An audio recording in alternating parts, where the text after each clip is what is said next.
Delicious.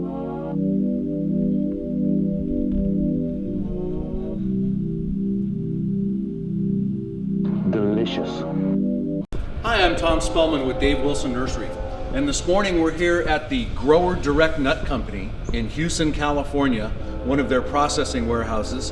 And guess what we're going to talk about today? Walnuts. Everything from A to Z. Isn't this beautiful? Look at this pile of walnuts behind me. This is just one of many processing warehouses that they have, and just a small portion of what they're doing. So this morning I'm here with my friend Aaron Martella, and we're in one of Martella Farms' walnut orchards, and I just can't get over how beautiful the trees are, and you guys are right in the middle of harvest. Aaron, could you explain to us a little bit about the harvest procedure? Well, today we're here in Denair, California. This is a Chandler block. We're actually getting towards the later end of the harvest now. Chandler's our last variety. It's been a interesting year that our crop is a little shorter than expected. So we've been moving very fastly through it. We look forward to wrapping this up soon. Absolutely. So the procedure for harvesting on these walnuts is you guys come in with a shaker and you shake the tree, and then you come back in with some equipment and kind of windrow them right down the center of the row, and then come back in and scoop everything up and run it through the graders and separators and things that we've seen here this morning. So it's a lot more than just people. I don't think people really realize the amount of effort that you guys go through to process walnuts and get them to the market in good quality. That's correct. One thing that people might not realize about walnuts versus almonds is that this walnut is actually wet and needs to be dehydrated to keep it from losing its freshness. And this process all needs to be done within a 36 to 48 hour period from shaking, sweeping, picking up.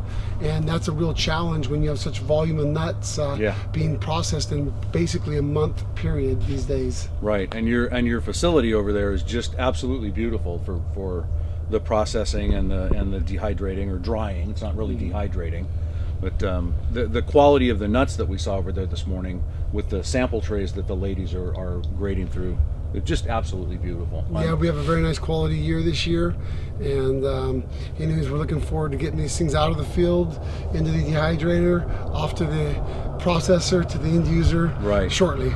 So, and the last thing we would want now would be rain. Right. And So, and the forecast is good for the next, at least the next week or week and a half. So. Yeah, it's been a very clean harvest for us, and we're going to get all these nuts out before any rain this season. Excellent. Well, I sure appreciate you spending some time with us this morning and teaching us a little bit about walnuts. I'm glad to be here. Thank you. Aaron, explain to us what's going on in this room. Okay, so every one of our growers' loads come in, and we grade them there. And what we're really looking for is the edible yield of the walnut, and this is how we pay our growers based on the quality and the yield and the variety. This here is a Chandler variety, and you can see that there's several different colors in the lots. We separate those, and we pay the growers based on that. This process also allows us to know what we will have to process throughout the year. That's a beautiful looking nut, and it looks like the percentage of high grade is very high. Just a very small amount of what I would consider a non-usable nut. Yeah, you're absolutely correct. This color is really incredible. This is actually a southern grower, and they've done a really nice job this year. The average quality this year is pretty good. It's not the best, but this tray here is very, very nice. So I know Chandler has really taken off as a popular variety in the industry. What percentage of the industry would you say now is based on the Chandler variety? I think it's estimated that we'll be about 60%. Chandler will be about 60% of our industry this year. You see why Chandler's so popular is because the lighter colors sell for more premium, and the Chandler variety also shells the best out of all varieties. We get more straight halves, which equals less loss, less processing cost. Excellent. Beautiful nut. So Aaron, tell me about Grower Direct Nut Company. So we started Grower Direct Nut Company in 2004. We process our family walnuts here, along with many other growers throughout the state of California, from Tulare to Chico, Tulare in the south, Chico in the north. Our objective is to take these walnuts, process them either shelled or in shell, market them for their best value, and return the best return we can to our growers. We really are service providers for the growers to enable them to get their product from the field to the end user consumer.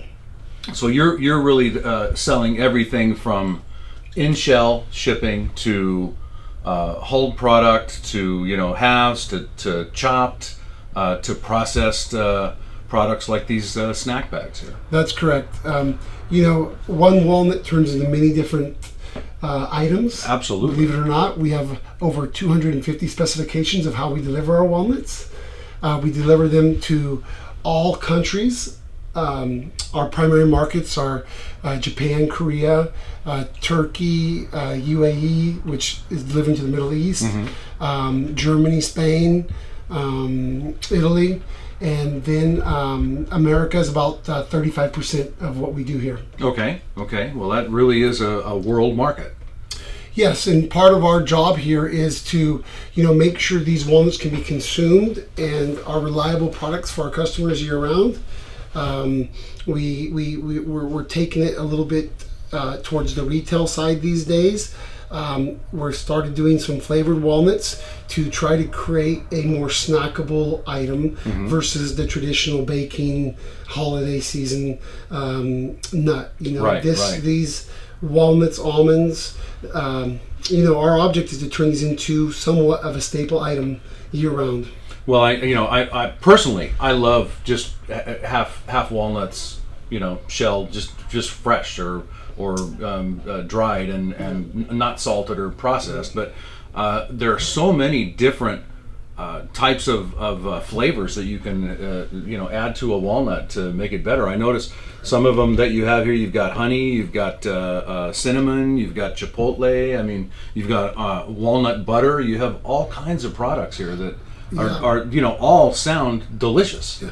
Well, first of all, one of our major challenges in the walnut industry is perishability factor. Because walnuts are the healthiest nut, the omega-3 fatty acids. They also are more perishable. So a big challenge, and we really focus on, is how we store these things, keep them fresh, and get them to the consumer in the best shape possible. A fresh walnut is a big difference than a walnut that's been stored for a year. No doubt. And one reason why people have not ventured into the flavored walnuts, butters in the past is really the perishability factor. And so we feel it's going to be an industry push to get this type of product onto the market. And we've been in the R&D phase. We've entered into Walmarts and a few other stores, and we hope this product will take off very soon. I'm sure it will. The packaging is really nice and appealing, and the products that I've sampled here this morning are absolutely wonderful. Yeah. And one of our major focuses is to get this product as efficient as possible to the end user consumer, so they can consume more of it on a day in, day out basis. Right. So Aaron, with all this great packaging and all these wonderful products, tell me, what are a couple of your favorites here? Well, first, let's just start with the regular traditional walnut. I always recommend my friends go ahead and put a little toast on them, put them in a Ziploc bag, and put them back in the cheese drawer. Good for a month or two like that.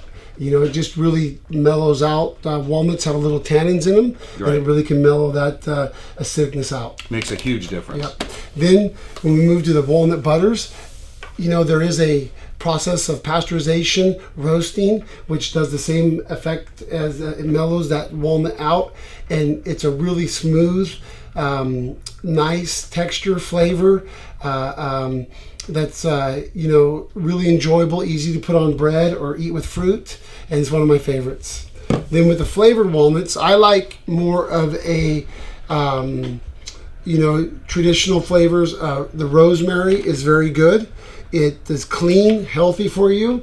Rosemary actually acts as a preservative as well, so those walnuts stay nice and fresh, and that's one of my favorites. Then I'm more of a maple cinnamon guy. Yeah. The sweet on cereals, ice cream, salads even. That's my favorite. But also a lot of people are really enjoying the chipotle and the habanero for more of the savory. And we've had great success with these so far, and we're excited to get these on the market. That's excellent. Aaron, I can't thank you enough for spending some time with us today. I've learned a lot about walnuts that I didn't know before. I appreciate it. No, thank you for being here. I'm here with Hector Lopez. He's our potted division manager. And one of the new items that we're producing now is a new rootstock for walnuts, which is VX211. So I was intrigued. I hadn't seen this rootstock before. Hector, what can you tell me about how this grows and what its attributes are? Yeah, the good thing in this type of tree is that it rooted faster, and it has more resistance to salinity. Oh, yeah, look at that. And Oh, look at the root. rooting. It's really good on rooting. That's beautiful. So now this is a tissue culture that was planted in the late summer. That's correct. How long will it take before this is of buddable or graftable size? Well, this came in June, so that's gonna be buddable when it's 5/16. So it's 5/16. about maybe, because we're gonna start on the chilling season, so it's gonna be by March ready. Right. So But- this will but- get a spring graft. Exactly, a And then spring finish graft. off in the fall. Correct. But this one, if we started earlier, we can graft it the same year. But like say Right. if we start in February, we can graft it by October. Right. And then let the graft over the Let the winter graft- and right, just grow out in the right. spring. So for growers that are in an area where the soil is higher in salinity or the water is salty, this is the new rootstock of choice. Yeah, exactly. Yeah. Excellent. It has more potential to grow in many other areas than other rootstocks. Yeah. Well, I like it. I like some of the new things that we're doing are intriguing, and they all have a purpose. They all fit in somewhere where other varieties may have not worked before. Exactly. Thank you, Hector. So this is our 2-year crop of walnuts for both commercial and for retail nursery sales. We grow a lot of walnut trees here at Dave Wilson Nursery, and we're really proud of our product. We use a couple of different rootstocks, and we use several different varieties for cultivars, Chandler and Hartley and Ambassador and walnuts for all different climates of the country. So we pay a lot of attention to the way that we grow these trees, and we're very, very proud of the product that we produce. I hope you guys have learned something in this video about walnuts. I've been in the wholesale nursery business for many years and quite familiar with the production style on the trees, but the processing was what really intrigued me. I know I learned a lot going through the processor yesterday, and that was an eye-opener for me. So they're doing a great job with the walnuts that they're producing off of the trees that we grow, and they're very, very healthy. They're very high in nutritional value, and you've got lots of options, everything from fresh walnuts in the shell all the way to different types of cuts and different types of spices and flavors and processing, and they're producing a product that they're shipping all over the world. So I hope you've enjoyed this video. I certainly enjoy producing them for you, and look forward to our next video. Thanks for watching.